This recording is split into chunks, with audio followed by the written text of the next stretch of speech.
Hey, what's going on guys? Andrew here. Today we're taking a look at the brand new HP Pavilion x360 M3 edition. With back to school back in full swing, let's see if this laptop is worth picking up. Let's start by breaking down the specs. You're getting an Intel Core i5-6200U, 8GB of DDR4, 13.3-inch Full HD IPS, 128GB SSD, and the retail price is $799.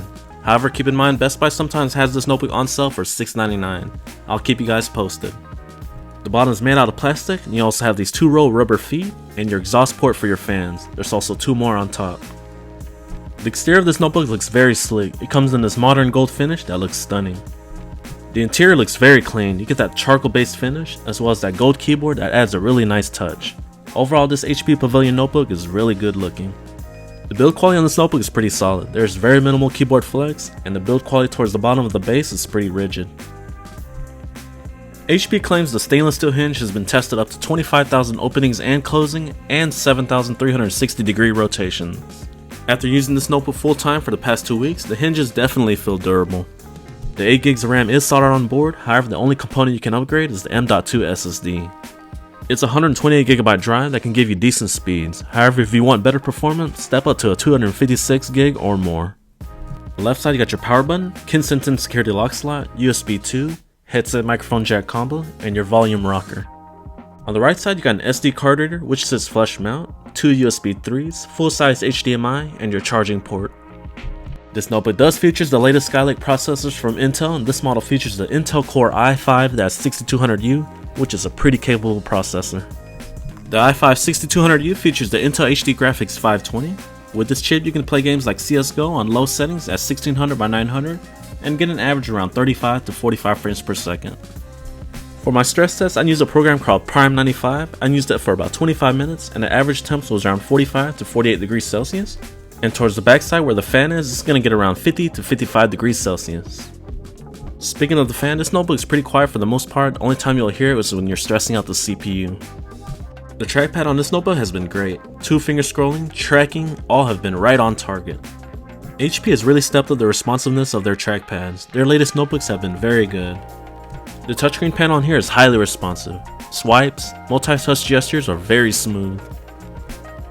This notebook is rocking a 13.3-inch Full HD IPS panel, and the color accuracy is average. I was expecting better, but it gets the job done. The Spider 4 Pro colorimeter reported 68% of sRGB and 51% of Adobe RGB, which is pretty low. You get a wide viewing angle thanks to the IPS technology used on here, but beware, this is a very reflective panel, so keep away from bright lighting and windows. This is x360 model, and here goes your 4 multiple modes. First mode obviously is your laptop mode, followed by your stand mode, which is pretty popular for presentations and touch-based games. Next up is your tent mode, where you can kick back in bed and watch some Netflix. And last but not least is your tablet mode. I personally think it's kind of cumbersome to use in tablet mode, especially at 3.48 pounds and 0.8 inches thick. Battery life from the 3-cell 41Wh battery pack has been great, not spectacular. I've been getting around 5 to 6 hours out of a full charge with medium screen brightness, and that's with your casual light duty usage like browsing the web, watching Netflix, and word processing. The typing experience on this notebook has actually been pretty comfortable, even with that short key travel.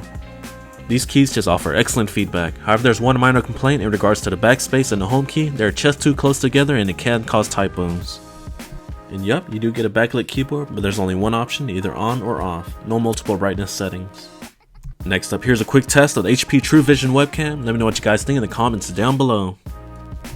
There are 2 top-facing drivers powered by Bang & Olufsen, and they actually sound above average compared to other thin and light laptops.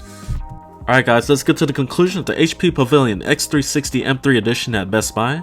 If you can snatch this laptop for $150 off by using the college deal promo that Best Buy is running, then this is a very nice package for students. It offers a fast dual-core i5, quick 128GB SSD, and a full HD IPS with 4 multiple modes that will definitely come in handy for class. The only knock here is the base drive is kinda small and the color accuracy is just a tad on the low side. However, as I was using this laptop as my daily driver, I never once complained about screen quality or accuracy. It's just a well-rounded package that HP put together for students headed back to school this year. Alright guys, this completes my full review on the Pavilion x360 M3 at Best Buy. If you guys enjoyed it, please be sure to smack on that like button and don't forget to sub. Thank you guys for the continued support, and I'll catch you guys next time.